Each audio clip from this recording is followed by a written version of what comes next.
4 जुलाई 2018 को supreme court की constitution bench ने, संविधान पीठ ने एक जजमेंट पास किया था दिल्ली की सरकार को लेके, जिसको मैं आज आपके सामने कोट कर रहा हूं। ये जजमेंट है। इस जजमेंट में साफ साफ लिखा है दो जगह।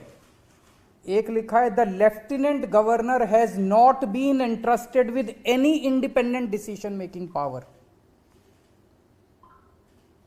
तो ट्रांसफर्ड सब्जेक्ट्स में the lieutenant governor has not been entrusted with any, lieutenant governor को इंडिपेंडेंटली कोई भी निर्णय लेने का अधिकार नहीं है। ये संविधान पीठ में लिखा हुआ है।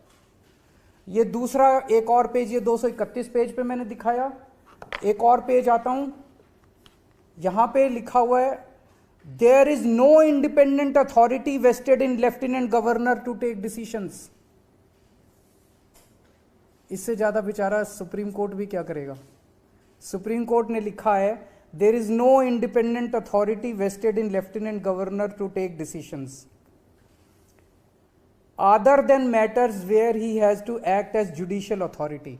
मतलब कहीं जैसे किसी की दो पार्टियों की सुनवाई करनी हो, कई बार जैसे राशन की दुकान के कैंसिल करने का होता है दोनों पार्टियों के, ऐसे कुछ एक मुद्दे लेके जहां पे एलजी साहब एक न्यायाधीश की तरह एक्ट करते हैं और किसी भी पावर उनके पास इंडिपेंडेंट डिसीजन मेकिंग की पावर नहीं है। ये दोनों में लिखा हुआ है साफ साफ। इससे क्या सा, ये मैंने आपको डिस्ट्रीब्यूट कर दिया, आप लोगों के पास है। इसको जरा सा अच्छे से चला दीजिएगा टीवी पे भी, और उसको कल अखबारों में भी हेडलाइन छाप दीजिएगा that LG has no independent decision making power. ये सुप्रीम कोर्ट बोल रहा है। इसका क्या मतलब हुआ? इसका मतलब हुआ एलजी साहब ने जो जैस्मीन का दफ्तर सील करने के ऑर्डर दिए वो इलीगल थे, अनकॉन्स्टिट्यूशनल थे। इसका मतलब जो एलजी साहब ने एल्डरमैन 10 बनाए वो इलीगल था, अनकॉन्स्टिट्यूशनल था।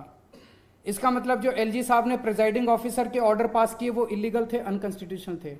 इसका मतलब जो 164 करोड़ रुपए की रिकवरी के ऑर्डर एलजी साहब ने पास किए वो इलीगल थे, अनकॉन्स्टिट्यूशनल थे। इसका मतलब जो दिल्ली के टीचर्स को फिनलैंड जाने से रोका जा रहा है उसके ऑर्डर्स जो है वो इलीगल है, अनकॉन्स्टिट्यूशनल है। इसका मतलब दिल्ली के अंदर जो योगा क्लासेस बंद की गई वो इलीगल था और अनकॉन्स्टिट्यूशनल था।